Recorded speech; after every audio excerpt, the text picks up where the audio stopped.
I don't have a microphone. I need a microphone.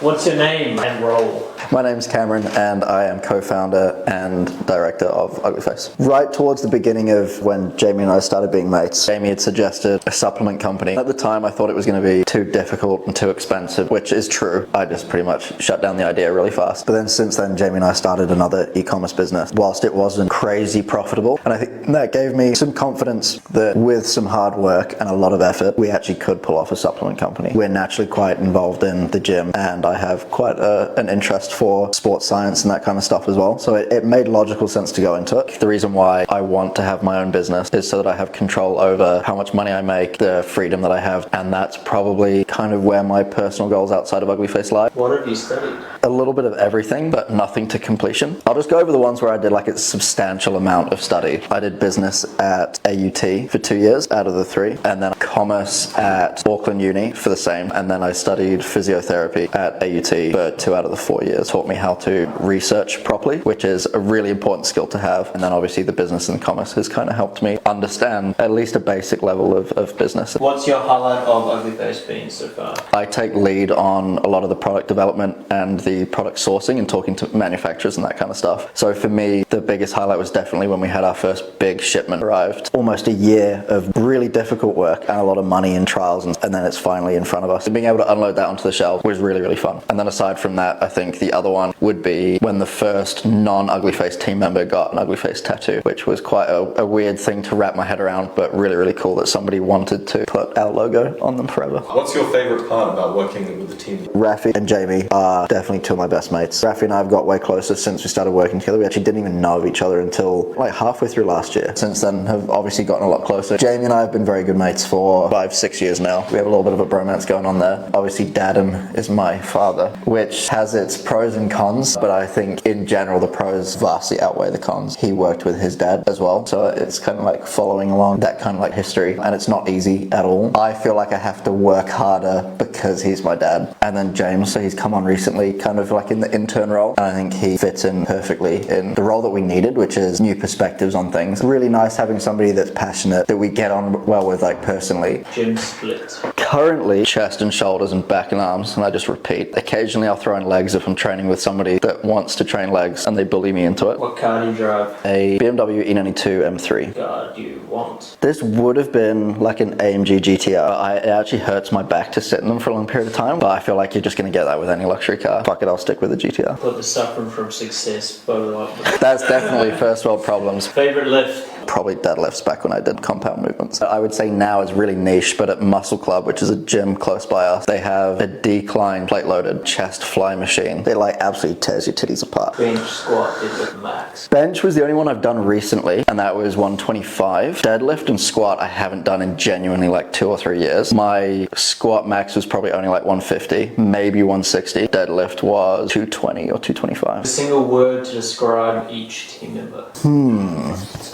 Jamie's just mischievous for sure, because it's actually most of the time quite cute. He's always up to something, whether it's like business or just being like a sneaky little boy, or like he just has that cheeky grin on his face. You're like, I don't want to touch anything in the office because he could have fucked with it or farted or something. Probably farted, to be honest. For Rafi, I would say thoughtful. And I was thinking about this earlier. I think Rafi puts a lot of thought into every decision or like interaction that he has. And sometimes I think it's too much thought, but in general, it comes from a real good place. That's adorable. Shut up, bitch. Dad. Or Adam, as you people know him. I know him as Daddy, actually. Dadam. He wants to do something, it will fucking happen. Positively stubborn. Can I just make that 2 words? Because you guys know what I mean. All right, James. I would just say like excited. I think you're always keen for opportunities or trying something. Like you just give shit a go. Favorite supplement? Pre-workout, because I just use it all the time. Like I will use pre-workout like pre-day, like before. It doesn't have to be a workout, it's just pre. I love pre-workout so much. Sometimes if I need to do some work in the evening, smash one back. Least favorite? Collagen protein. Anybody that sells a collagen protein and acts as though it's going to build muscle is a scammer, like 100%. And I think it's bad because it's typically marketed to people that don't understand the subject enough. If you were a supplement, what would you be and why? I think I'm probably the one here that deserves caffeine. because I kind of survive off caffeine. I think I'm fucked if I don't have caffeine. For Daddum, you're gonna have to have caffeine too. The entire time I've known this man, which may surprise you, but it's my whole life because he's my dad. Caffeine all the time. He needs it. He'll wake up at like 1 in the morning, and to get back to sleep, it's like 2 shots of coffee, and then it'd be like, ooh, sleepy time, which is not what caffeine does for most people. Jamie, I'm gonna say Yahimbind because you actually love the shit, bro. He was like, ooh, do you have any Yahimbind? We got in the car to go to a shoot. First thing, you have any Yahimbind? And I'm like, no, I don't, but I feel like you need some. A supplement for Rafi. Is there a supplement that cancels out kidney stones? I would say creatine because it is the most science-backed and research supplement, and Rafi's all about like, if something's factual, I'm gonna do it. Yeah, 100% creatine. James, protein, because he's a solid dude, and it's just like all-purpose. Like I said before about just getting involved with shit, protein. Favorite part of the UglyFace brand? How like interlinked it is with our personal brands and our personalities. As somebody that's worked in the agency space, it can be really hard to make a brand engaging and fun when you have to follow like brand guidelines or restrictions that are because a brand has its own identity rather than the people that run it. And I think there's benefits to that from a business standpoint, but the benefit for us is that we can come up with content and we don't have to like pretend to be people that we're not or censor ourselves all too much. And I think that's what people like about the brand as well. One emoji to describe your team members. I've got Daddum's one already. It's the goat, because I don't know if you guys have seen goats fight before, but they headbutt each other. And he's also the goat. So Jamie, it's the wolf emoji, and it's that mischievous part that's coming out of him that he keeps like tucked down inside. What noise does Jamie make?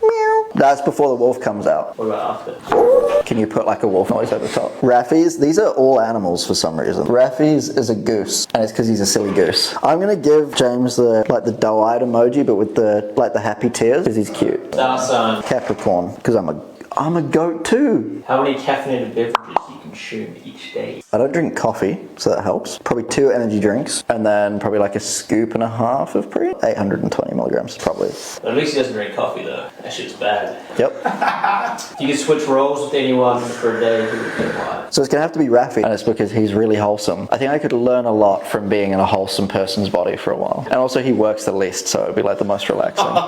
Switch back, Rafi's body would be fucking aching, bro. Fuck yes. The 5-year plan's really tricky to come up with. In New Zealand, I would hope that well before 5 years are up, we're considered the leading supplement company in the country. I already think we're well on our way, and I don't think that's a cocky thing to say. Like, I think we're doing things that other New Zealand companies aren't doing. I'd be very disappointed if we weren't in Australia to a significant extent. I don't think that we'll have a massive market share in Australia by then, but I would like to have a pretty good foothold. And by then, either have already moved into the States or at least starting the production phase. Quote. My favorite quote at the moment, luck is the product of preparation and opportunity. I personally used to be the kind of person that would look at other people that were doing well and just tell myself, oh, they get to do this because they're lucky, or they're at this point in their life because they're lucky. And I think there's a lot more that goes into luck. Even if you take it down to the bare bones of like the luckiest thing you could think of, which is buying a lottery ticket and winning the lottery, you still had to have like made the decision to buy the lottery ticket, which I'm not recommending people do, but that was the preparation, and then the opportunity was the lottery itself. So that there's some thought process that's gone into it and some preparation. I think you have a lot more control over positive things that can happen in your life, and I think if you view other people as just being lucky, it's a way of you trying to like make excuses for not being successful yet. And I think that it empowers you to realize you can make your own luck.